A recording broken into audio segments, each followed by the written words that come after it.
Hello everyone, जय हिंद। I hope you all are doing well. हम करने जा रहे हैं mains previous year question analysis और आज हम देखेंगे general studies paper 3 internal security section से एक क्वेश्चन। मैं उम्मीद करती हूँ गाइज आप लोगों ने इस क्वेश्चन को अटेम्प्ट किया होगा और एक बहुत अच्छा आंसर फ्रेम किया होगा। तो गाइज आज हमें कि टेररिस्ट अटैक या फिर जो hot pursuit surgical strikes in terms के बारे में या हमारी इंडिया की क्या पॉलिसी, इंडिया किस तरीके से जो सर्जिकल स्ट्राइक्स के लिए जाती है या क्यों करती हैं ऐसा, तो बहुत सारे आपको इंटरनल सिक्योरिटी सेक्शन से आपको बहुत सारे पॉइंट्स मिलेंगे टेररिस्ट अटैक से रिलेटेड। तो आप उन पॉइंट्स को अपने पास क्लब करके रखिएगा, आपको वो फ्यूचर में काफ़ी हेल्प करेंगे। और आपको कुछ एक्स्ट्रा पॉइंट्स लगते हैं तो आप हमारे साथ कमेंट सेक्शन में ज़रूर शेयर कीजिएगा। तो शुरू करने से पहले गाइज मैं आपको हमारे कोर्सेज़ के बारे में बता दूँ तो हमारा करंट अफेयर्स कोर्स रन कर रहा है गाइज, जिसमें आपको डेली वीडियो लेक्चर्स प्रोवाइड किए जाते हैं और पीडीएफ्स दी जाती है हमारे टेलीग्राम चैनल पे फ्री ऑफ कॉस्ट। और गाइज अगर आप हमारे पेड कोर्स को ज्वाइन करते हैं करंट अफेयर्स के, तो उसमें आपके लिए लाइव डाउट सेशंस कंडक्ट किए जाते हैं और साथ ही साथ रिवीजन भी करवाई जाती है। गाइज हमारा जीएस का pre plus mains batch run कर रहे हैं, 0 से तैयारी वाला बैच है। उसमें बेसिक एनसीईआरटी 6 क्लास से लेके एडवांस बुक्स तक का कवरेज करवाया जाता है। और वो इसलिए ताकि आपका फाउंडेशन बिल्डअप हो जाए, और फाउंडेशन बिल्डअप इसलिए ज़रूरी है ताकि आपकी कॉन्सेप्ट क्लैरिटी बहुत अच्छे से हो जाए, जो कि यूपीएससी डिमांड करती है। वो आपकी अंडरस्टैंडिंग चेक करते हैं, तो इसीलिए ये बैच आप लोगों के लिए बहुत इंपॉर्टेंट है, बहुत बेनिफिशियल होने वाला है, तो ज़रूर ज्वाइन कीजिएगा। और हमारा मेंस का भी आंसर राइटिंग बैच रन कर रहा है गाइज, जिसमें आप लोगों के लिए एक फ्री सीरीज़ चलाई गई है।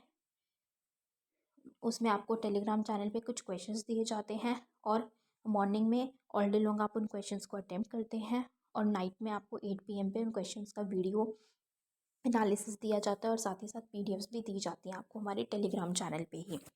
और गाइस हमारा मेंस आंसर राइटिंग का पेड कोर्स भी लॉन्च हो चुका है, जिसमें 500 प्लस क्वेश्चंस की आपको प्रैक्टिस कराई जाएगी।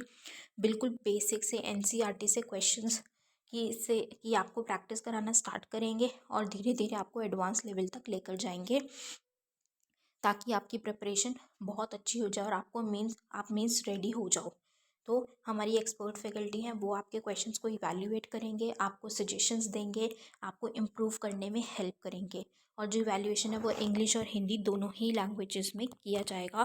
तो ज़रूर ज़रूर ज्वाइन कीजिएगा गाइस। ज्वाइन करने के लिए आप नीचे दिए गए नंबर 9713282838 पे व्हाट्सएप टेलीग्राम के थ्रू आप कॉन्टैक्ट करके कोर्सेज़ की डिटेल्स ले सकते हैं और कोर्सेज़ को ज्वाइन कर सकते हैं। सो चलिए गाइस अपना आज का सेशन स्टार्ट करते हैं। हमारा क्वेश्चन है, the terms hot pursuit and surgical strikes are often used in connection with armed action against terrorist attacks. Discuss the strategic impact of such actions. आतंकवादी हमलों के खिलाफ सशस्त्र कार्रवाई के संबंध में अक्सर हॉट परस्यूट और सर्जिकल स्ट्राइक शब्द का इस्तेमाल किया जाता है। ऐसी कार्रवाइयों के रणनीतिक प्रभाव पर चर्चा करें। ये question GS3 internal security section से लिया गया और ये क्वेश्चन यूपीएससी ने 2016 में पूछा था। तो गाइज जब हम इस क्वेश्चन की बात करते हैं तो इस क्वेश्चन में हमसे ये पूछा गया है कि हम ये टर्म सुनते हैं हॉट परस्यूट या सर्जिकल स्ट्राइक, तो ये आर्म्ड फोर्सेस के कनेक्शन में या उसके संदर्भ में यूज़ किया जाता है, उससे संबंध रखते हुए ज़्यादातर किसके अगेंस्ट में, टेररिस्ट अटैक्स के अगेंस्ट। ठीक है, आतंकवादी हमलों के खिलाफ हम इन वर्ड्स को यूज़ करते हैं। तो हम हमसे पूछा क्या गया है कि इन एक्शंस का स्ट्रैटेजिक इम्पैक्ट क्या होगा, रणनीतिक प्रभाव क्या होगा इन एक्शंस का, ये ऐसी कार्रवाई जब हम करते हैं तो इनका इम्पैक्ट क्या होगा, हमें उसके बारे में बताना है। राइट, तो हम सबसे पहले इंडिया की क्या पॉलिसी इंडिया अडॉप्ट कर रहा है, हम उसके बारे में अपनी इंट्रोडक्शन में बात करेंगे। उसके बाद हम मेन पार्ट में क्या स्ट्रैटेजिक इम्पैक्ट होगा इन एक्शंस का, हम उसके बारे में डिटेल में बात करेंगे। एंड में हम कंक्लूड करते हुए अपने आंसर को एंड करेंगे। तो चलिए गाइस शुरू करते हैं। With the Indian forces carrying out surgical strikes across the LOC, India seems to have abandoned the self-proclaimed policy of strategic restraint adopted in the earlier provocations by terrorists believed to be backed by Pakistan. Basically क्या बात की जा रही है देखिए, India की जो policy थी वो थी, जैसे नो फर्स्ट यूज़ पॉलिसी, या फिर इंडिया अटैक करने में ज़्यादा बिलीव नहीं रखता। इंडिया थोड़ा सा पीसफुल तरीके से बातचीत करके कॉन्फ्लिक्ट रिजॉल्व करने में बिलीव करता है। ठीक है, इंडिया का क्या कहना है कि लड़ाई करके क्या होगा, नुकसान होगा, हमारा ह्यूमन का नुकसान होगा, या और वहाँ पे जो प्रॉपर्टी होगी या वहाँ पे जो सिविलियंस हैं उनका नुकसान होगा। तो हम उसकी बजाय हम शांतिपूर्वक तरीके से बैठ के बात कर सकते हैं, बैठ के अपने जो कॉन्फ्लिक्ट्स हैं उनको रिजॉल्व कर सकते हैं। ये इंडिया एक पॉलिसी अपनाता है, ये इंडिया की नीति है। ठीक है, लेकिन अब हमें क्या देखने को मिल रहा है कि जो पाकिस्तान से जैसे जब टेररिस्ट वगैरह आते हैं, ठीक है, तो ने इंडिया लड़ाई करना शुरू कर दिया। इंडिया ने अपना वो जो एक स्ट्रेटेजिक रिस्ट्रेंट था ना, कि वो थोड़ा सा संयम बना के रखती थी। ठीक है, वो थोड़ा सा फाइट करने में सोचते थे कि नहीं, लड़ना नहीं है, हमें थोड़ा संयम रखना है, हमें शांतिपूर्वक इनसे निपटना है, हमें कॉन्फ्लिक्ट को पीसफुली रिजॉल्व करना है, उसको सुलझाना है, लड़ने से कुछ हासिल होने वाला नहीं है। लेकिन अब इंडिया ने क्या स्ट्रैटेजी ली है, सर्जिकल स्ट्राइक्स। वो लोग उनके साथ लड़ते हैं, वो अपनी मिलिट्री यूज़ करते हैं, जो आर्मी है, आर्म्ड फोर्सेस लड़ती हैं वहाँ पे। ठीक है, तो इंडिया ने अब ये स्ट्रैटेजी यूज़ की है, वो लड़ते हैं। लेकिन अब वो क्यों लड़ रहे हैं, पहले ऐसी पॉलिसी थी, वो इंडिया की पॉलिसी अभी भी है। इंडिया अभी भी इसी चीज़ पे बिलीव करती है कि हमें पीसफुल तरीके से कॉन्फ्लिक्ट को रिजॉल्व करने की कोशिश करनी चाहिए। लेकिन जब हमें अब देखने को मिल रहा है कि पाकिस्तान की तरफ से कितना ज़्यादा इन्फिल्ट्रेशन हो रहा है, पाकिस्तान की तरफ से बहुत ज़्यादा टेररिस्ट हमें देखने को मिलते हैं। ठीक है, जो कि हमारे लाइक कश्मीर के सिविलियंस हैं उनको बहुत ज़्यादा परेशानी हो रही है, उनको बहुत ज़्यादा परेशान किया जा रहा है, परेशानी क्रिएट हो रही है। ठीक है, सिक्योरिटी इश्यूज हमारी कंट्री में बढ़ रहे हैं। ठीक है, तो हमें जब उनसे टैकल करना है, जब हमने देख लिया है कि एक प्रॉपर तरीके से या पीसफुल मैनर में बातचीत करके बात सॉल्व नहीं हो रही है, तो तब सर्जिकल स्ट्राइक करना ज़रूरी है। इंडिया की जो फोर्सेस हैं, आर्म्ड फोर्सेस हैं, उन्होंने सर्जिकल स्ट्राइक पे जाना अ, सही समझा। ठीक है, तो ये फर्स्ट टाइम नहीं है जब इंडिया ने, जैसे हम एक यहाँ पे कॉन्सेप्ट की बात कर रहे हैं पाकिस्तान को लेके, यहाँ पे हमने इंट्रोडक्शन में बात की है कि ये फर्स्ट टाइम नहीं है कि इंडिया ने एलओसी को क्रॉस किया या एलओसी पे उन्होंने क्विक एक्शंस लिए हैं। या फिर अगर हम एलएसी की बात करें कि चाइना के साथ भी जो बॉर्डर इश्यूज रहते हैं, वहाँ पे दिक्कतें चलती रहती हैं, तो ऐसा नहीं है कि वहाँ पे भी क्विक एक्शंस नहीं लिए गए हैं। क्विक एक्शंस वहाँ पे भी लिए गए हैं, क्योंकि चाइना की हरकत ऐसी होती है। इंडिया ने चाइना के साथ भी पीसफुल तरीके से कॉन्फ्लिक्ट रिजॉल्व करने की कोशिश की है, बट चाइना नहीं मानती है। चाइना की हरकतें ऐसी हैं कि वहाँ पे इंडिया को स्टेप फॉरवर्ड लेना पड़ता है। तो इस वजह से इंडिया ने अब ये स्ट्रैटेजी यूज़ करनी शुरू की है कि वो क्विक एक्शन लेते हैं, क्योंकि अब हमें पाकिस्तान और चाइना के इंटेंशंस का पता है, हमें उनका बिहेवियर पता है कि वो किस तरीके से एक्ट करने वाले हैं। तो उनको रोकने के लिए वो सर्जिकल स्ट्राइक्स करनी ज़रूरी है। इंडिया ने सर्जिकल स्ट्राइक करना शुरू, इंडिया की फोर्सेस ने शुरू कर दिया है, और वो जो इन्फॉर्मेशन है वो भी पब्लिकली शेयर करते हैं, राइट। तो स्ट्रैटेजिक इम्पैक्ट अब इसका क्या होगा कि इंडिया फाइट करती है, आगे बढ़ के वो मिलिट्री अटैक्स होते हैं, ठीक है, सर्जिकल स्ट्राइक्स होती हैं, तो उसका इम्पैक्ट क्या होगा इन एक्शंस का, या बहुत क्विक मैनर में क्विकली वो रिस्पॉन्ड करते हैं।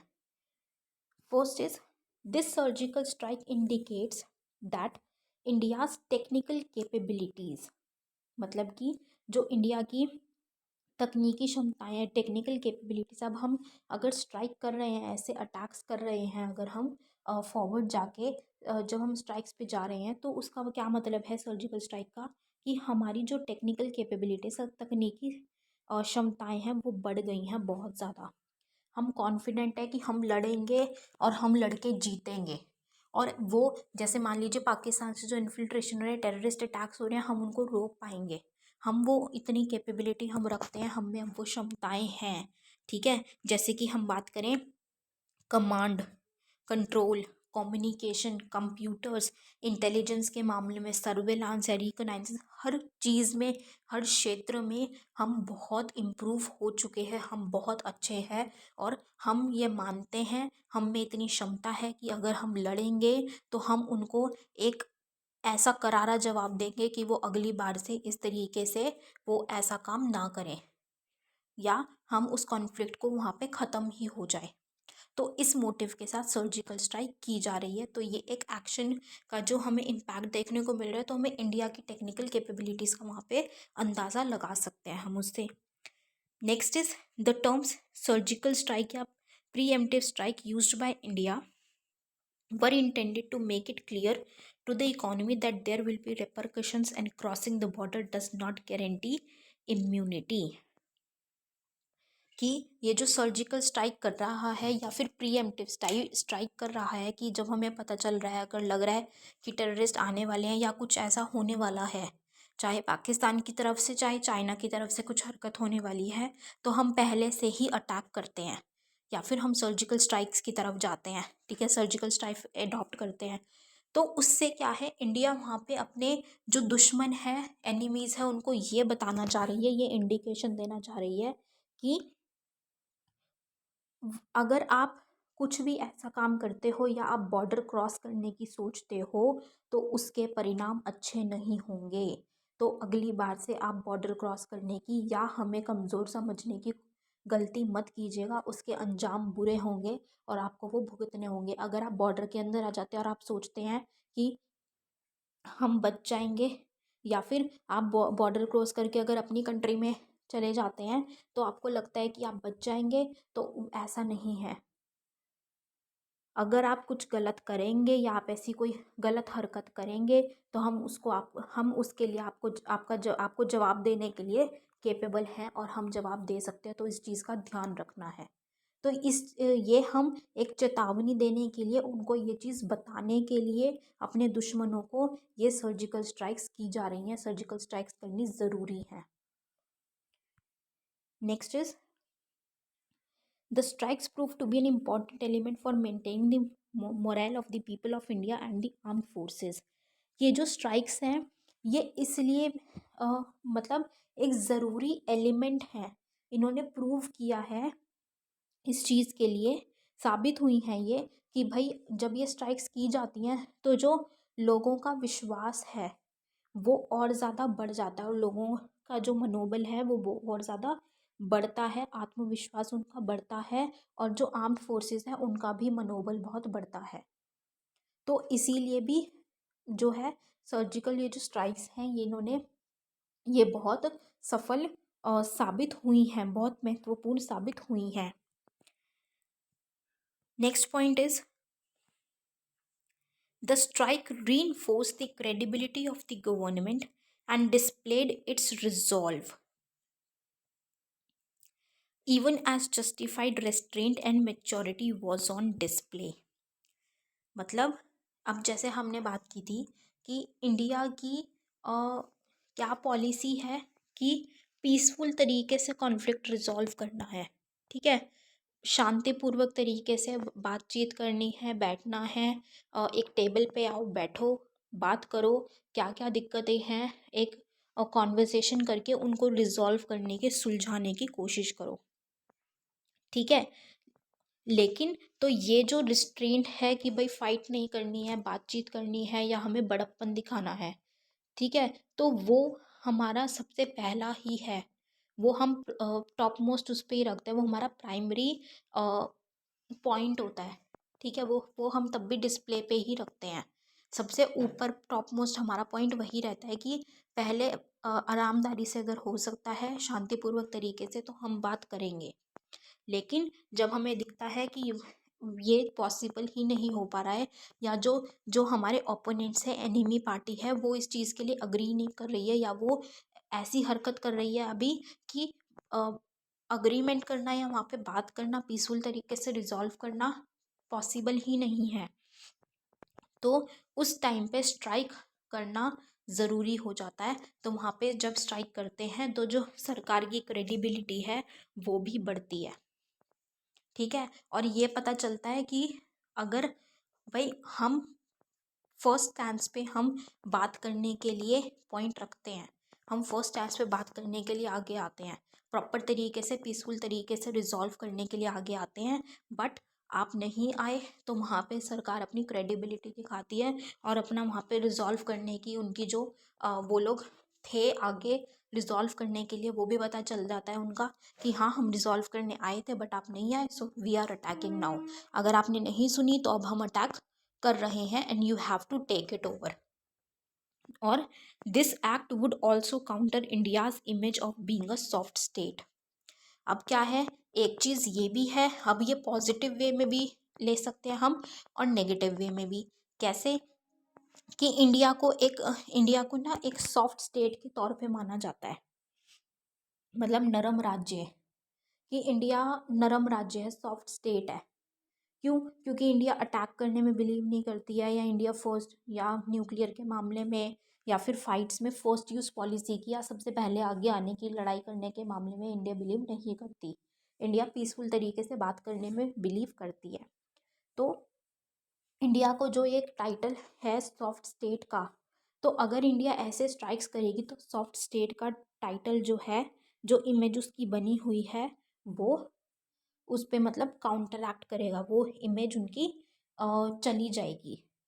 ठीक है, उसकी जो छवि है वो नहीं देखने को मिलेगी, मतलब एक थोड़ा सा ना उस पर क्या बोलते हैं कि धुंधलापन आ जाता है उस इमेज पे कि अरे सॉफ्ट स्टेट की बात हो रही है। तो मैंने बोला कि पॉजिटिव तरीके से भी नेगेटिव तरीके से भी। वो कैसे कि अगर जो एनिमीज अगर अटैक कर रहे हैं सॉफ्ट स्टेट समझ के कि अरे ये तो नरम राज्य है, ठीक है, वो बॉर्डर क्रॉस करने की कोशिश कर रहे हैं, टेररिस्ट एक्टिविटीज़ बढ़ाने की कोशिश कर रहे हैं, या कुछ एक्सपेंशनिस्ट पॉलिसी लेने की अपनाने की कोशिश कर रहे हैं, तो यहाँ पे इन स्ट्राइक्स के थ्रू अगर ऐसा एक्शन हमारी सरकार लेती है, अगर इंडिया ऐसा एक्शन लेती है, तो वो कॉशियस हो जाएंगे कि इंडिया को जो सॉफ्ट स्टेट हम मानते हैं, इंडिया उतनी वो सॉफ्ट स्टेट नहीं है। जब ज़रूरत पड़ती है तो इंडिया वहाँ पे हार्श भी होती है, जब वहाँ पे रिक्वायरमेंट है, अगर हम गलत करेंगे तो इंडिया वहाँ पे हार्श, अपना हार्श रूप भी दिखाती है, हार्श मोड पे भी आती है। सेकंड, सॉफ्ट स्टेट मतलब नेगेटिव मैनर में, कि जो एक सॉफ्ट स्टेट का टाइटल है, तो एक वो जो अच्छी मतलब कंसर्न, या फिर एक अच्छा वो छवि रहती है, मतलब इमेज एक अच्छी बनी रहती है जैसे इंटरनेशनली की एक सॉफ्ट स्टेट है, तो वो कहीं ना कहीं शायद कुछ के हिसाब से ही हो जाएगा कि नहीं, it's not a soft state now. अब ये भी चेंज हो गई है, अब इंडिया सॉफ्ट स्टेट नहीं बोल सकते हैं, अब इंडिया अटैक्स में बिलीव करती है। तो वैसे ही ये जो धारणा होगी वो गलत होगी, क्योंकि इंडिया अटैक्स में बिलीव नहीं करती। अगर कोई प्रॉपर तरीके से एनालाइज करे तो इंडिया अटैक्स में बिलीव नहीं करती है, या इस तरीके के या प्रिएम्प्टिव स्ट्राइक में बिलीव नहीं करती है। इंडिया बिलीव पीसफुल पर्पजेज से ही, पीसफुल मैनर में ही करती है। तो एक सॉफ्ट स्टेट का भी एक इम्पैक्ट आएगा वो एक्शन का, उसकी सॉफ्ट स्टेट की इमेज पे थोड़ा सा इम्पैक्ट पड़ सकता है, चाहे वो एनिमी कंट्रीज़ के लिए पड़े, चाहे वो ग्लोबली पड़े, पर वो इम्पैक्ट हमें देखने को मिलेगा। Next is Russia has also backed India. अब रशिया ने भी इंडिया की साइड लिया, रशिया ने भी इंडिया का ही समर्थन किया है। और पाकिस्तान से जैसे उन्होंने ये बात बोली कि पाकिस्तान को अपना जो इन्फिल्ट्रेशन हो रहा है पाकिस्तान की तरफ से टेररिस्ट का, और जो पाकिस्तान में टेररिस्ट की एक्टिविटीज़ बढ़ती जा रही हैं, टेररिस्ट ग्रुप्स बढ़ते जा रहे हैं, तो पाकिस्तान को वहाँ पे ध्यान देना चाहिए और पाकिस्तान को इस दिशा की ओर काम करना चाहिए कि वहाँ पे उनको अपनी टेरिटरी में टेररिस्ट ग्रुप्स को बढ़ावा नहीं देना है, और टेररिस्ट ग्रुप्स को वहाँ से ख़त्म करने पे ध्यान देना है। क्योंकि ये जो टेररिस्ट ग्रुप्स हैं ये कहीं ना कहीं पाकिस्तान के सिक्योरिटी को भी हैम्पर करेंगे, और इंडिया की जो उनके एडजॉइनिंग कंट्रीज़ हैं उनकी सिक्योरिटी को भी हैम्पर करेंगे, उनकी सिक्योरिटी पे भी एक सवाल खड़ा करेंगे। तो इसीलिए रशिया ने ये बात पाकिस्तान के लिए भी बोली थी एक बार, कि इंडिया का समर्थन करते हुए, इंडिया के सपोर्ट में, कि भाई पाकिस्तान को अपने टेररिस्ट ग्रुप्स को देखना चाहिए, उनको टैकल करना चाहिए, और उनको पूरे तरीके से वहाँ पे उनकी एक्टिविटीज़ को ख़त्म करने पे ध्यान देना चाहिए, प्रॉपर स्टेप्स वहाँ पे लिए जाने चाहिए। India seems to have played its cards well by seeking international and regional isolation. अब क्या है कि चाहे वो पाकिस्तान के मामले में या फिर वो चाइना के मामले में है, तो इंडिया ने एक बहुत अच्छा कार्ड प्ले किया है। और किसमें कि उन्होंने इंटरनेशनली और नेशनली रीजनल बेसिस पे भी एक बहुत अच्छा स्टैंड क्लियर किया हुआ है अपना। जैसे कि पाकिस्तान की तरफ से कश्मीर का इशू है, राइट। तो कश्मीर इशू पे भी बहुत ज़्यादा बात होती है कि भाई वो इंडिया का ही अपना, जैसे बांग्लादेश ने भी इस चीज़ को एक बार बोला था एक मीटिंग के दौरान कि जो कश्मीर इशू है वो इंडिया का इंटरनल मैटर है। तो क्या है कि कश्मीर इंडिया का ही पार्ट है, तो पाकिस्तान उस पर बोलता है कि वो पाकिस्तान का पार्ट है, ठीक है, पाकिस्तान की टेरिटरी है। या फिर जो टेररिस्ट अटैक्स वगैरह इन्फिल्ट्रेशन बढ़ रहे हैं, तो उसमें पाकिस्तान को ही आइसोलेशन में रीजनल बेसिस पे एक आइसोलेट किया गया। इंडिया का ही सभी ने समर्थन किया, इंडिया ने वहाँ पे अपना एक अच्छी पोजीशन रखी। और चाइना के मामले में भी, जो चाइना की एक्सपेंशनिस्ट पॉलिसी रही है, उसके मामले में भी इंडिया ने अपनी एक दबदबा रखा है इंटरनेशनल लेवल पे या रीजनल लेवल पे। इंडिया की अपनी एक अच्छी पोजीशन रही है जिसमें इंडिया का समर्थन बहुत सारी कंट्रीज़ द्वारा किया गया है, राइट। तो ये हमने किसकी बात की थी, हमने कुछ एक्शंस के कुछ इम्पैक्ट्स की बात की थी जो हमें देखने को मिल सकते हैं। और जिसमें ज़्यादातर हमने पॉजिटिव ही देखे हैं, कि ज़्यादातर हमें पॉजिटिव इम्पैक्ट्स ही देखने को मिले। क्योंकि हमने क्या किया है, हमने ये बताया है कि पीसफुल तरीके से काम कर रहे हैं, हमारा जो फर्स्ट मोटिव है वो पीसफुल तरीके से ही वर्क करने का है। But when the opportunity arises और व्हेन देयर इज़ रिक्वायरमेंट, जब जो हमारी एनिमी है या जो ओपोनेंट्स हैं वो पीसफुल तरीके से नहीं अग्रीमेंट करना चाह रहे, कौन रिजॉल्व करना चाह रहे, या कुछ ऐसी एक्टिविटीज़ होनी है कि उसमें पीसफुल तरीके से होना पॉसिबल ही नहीं है, तो वहाँ पे इट इज़ नेसेसरी। और वो इंडिया को कहीं ना कहीं इंडिया का स्टैंड क्लियर करने पे बहुत ज़्यादा इम्पैक्ट अच्छे तरीके से वर्क भी कर रहा है और करेगा।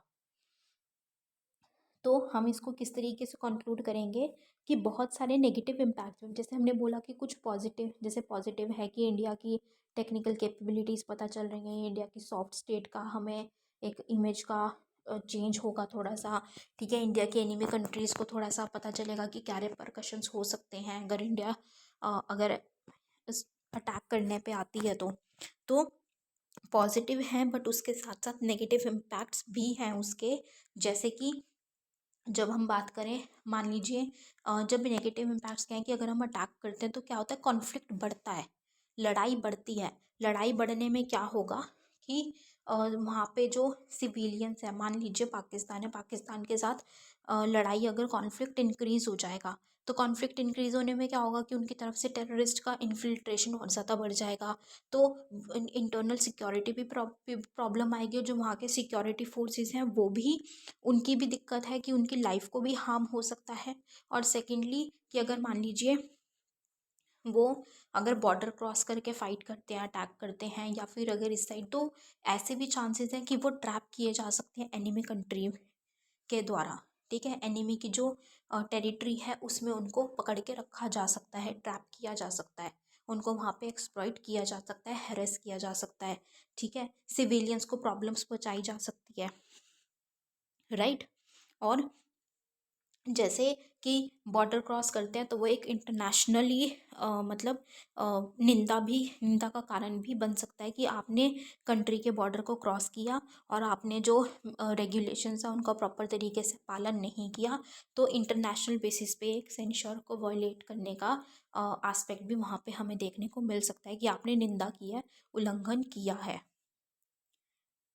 राइट। तो बेशक से कुछ पॉजिटिव इम्पैक्ट्स हैं, बट जैसे कि एक फ्लिप साइड भी होते हैं, तो नेगेटिव इम्पैक्ट्स भी बहुत हो सकते हैं उसके। तो हमें उन चीज़ों को भी ध्यान में रखना है। हर चीज़ में हमें पॉजिटिव और नेगेटिव एस्पेक्ट अपने लेके चलने हैं। और गाइस, जब हम क्वेश्चन अटेम्प्ट करते हैं तो हमें उसको एक बैलेंस्ड फॉर्म में ही लिखना है, हमें उसमें पूरा पॉजिटिव या पूरा नेगेटिव नहीं डालना है, हमें एक बैलेंस्ड फॉर्म में उसको आंसर को अपने प्रेजेंट करना है। सो आई होप गाइज आप लोगों को एनालिसिस पसंद आया होगा। With this we end up this session here. ख़त्म करने से पहले मैं आपको अपने कोर्सेज़ के बारे में बता दूं, तो हमारा करंट अफेयर्स बैच रन कर रहा है जिसमें आपको वीडियो लेक्चर्स और पीडीएफ्स हमारे टेलीग्राम चैनल पे दिए जाते हैं डेली बेसिस पे। और आप अगर हमारा पेड कोर्स ज्वाइन करते हैं तो उसमें आपको लाइव डाउट सेशंस कंडक्ट किए जाते हैं आप लोगों के लिए, और रेगुलर बेसिस पे आपकी रिवीजन भी करवाई जाती है। हमारा जीएस का प्री प्लस में इस बैच है गाइस, बेसिक से तैयारी वाला बैच है। आपकी कॉन्सेप्ट क्लैरिटी इतनी अच्छी करवा दी जाएगी उसमें कि आपको एग्जाम निकालने से कोई नहीं रोक सकता गाइस। तो हाईली रिकमेंडेड, ज़रूर ज्वाइन कीजिएगा उस बैच को। और हमारा मेंस आंसर राइटिंग बैच भी रन कर रहा है जिसमें एक फ्री सीरीज चलाई गई है आप लोगों के लिए। आपको टेलीग्राम चैनल पे क्वेश्चंस दिए जाते हैं कुछ अटेम्प्ट करने के लिए, फिर आपको उसके रिगार्डिंग वीडियो एनालिसिस दिया जाता है और पीडीएफ भी दिए जाते हैं हमारे टेलीग्राम चैनल पे ही। और हमारा मेंस आंसर राइटिंग का पेड कोर्स भी लॉन्च हो चुका है जिसमें गाइस आपको 500 प्लस क्वेश्चंस की आपको प्रैक्टिस कराई जाएगी। बिल्कुल बेसिक टू ज़ीरो से मेंस लेवल की तैयारी होगी आपकी। बेसिक टू एडवांस लेवल तक आपको मेंस आंसर राइटिंग की प्रिपरेशन कराई जाएगी। और आप हमारी एक्सपर्ट फैकल्टी है वो आपके आंसर्स को चेक करेंगे, और दोनों ही लैंग्वेजेस में आपका इवैल्यूएशन होगा, इंग्लिश में भी और हिंदी में भी। तो दोनों ही मीडियम के स्टूडेंट्स के लिए ये बैच बेनिफिशियल है। सो गाइज हाईली रिकमेंडेड, ज़रूर ज़रूर ज्वाइन कीजिएगा गाइज, बहुत अच्छा बैच है। और ज्वाइन करने के लिए आप नीचे दिए गए नंबर 9713282838 पे व्हाट्सएप टेलीग्राम के थ्रू कॉन्टैक्ट करके आप कोर्सेज़ की डिटेल्स ले सकते हैं और कोर्सेज़ को एनरोल कर सकते हैं। So I hope guys we have like this session. With this we end up this session here guys. Thank you so much, have a great day ahead. जय हिंद।